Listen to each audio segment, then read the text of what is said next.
வேளாண் குடிமக்களுக்கு வணக்கம். இது நெல் பயிர் கிட்டத்தட்ட ஒரு 1.5 அடி தான் இருக்கும். இதை நான் ஏன் சொல்கிறேன்னா, ஒரு பாட்டு கூட வந்திருக்கும்.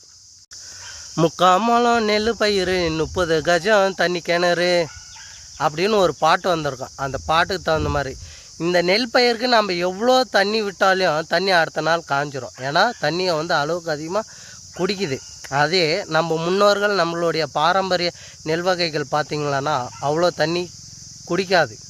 சரிங்களா? ஈரமாக இருந்தாலே வளர்ந்துடும்.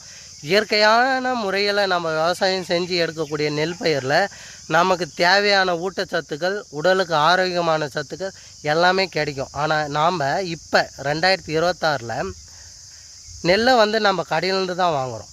விதையை நம்ம யாரும் சேமித்து வைக்கிறதில்ல. சரிங்களா? இந்த நெல் பயிர் விதையை கடையில் வாங்கி அதே கடையில் இந்த நெல் பயிருக்கு தேவையான உரத்தையும் கடையில் தான் வாங்குகிறோம்.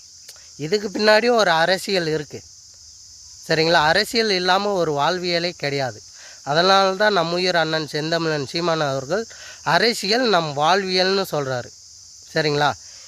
நம்மக்கிட்ட அளவுக்கு அதிகமான பாரம்பரிய நெல் வகைகள் இருக்குது. இருந்தாலும் அதை பயிரிடாமல் நிறைய பேர் 100ல் ஒரு 9% பேர் செயற்கை உரங்களை போட்டு நிலத்தை மலட்டுத்தன்மையாக்கி அதிலிருந்து வரக்கூடிய அரிசியை தான் சாப்பிட்றாங்க. இயற்கை விவசாயம் சார்ந்து விவசாயம் பண்ணுவோம், இயற்கை உணவை சாப்பிடுவோம், உடல் ஆரோக்கியத்தை காப்பாற்றுவோம். நன்றி.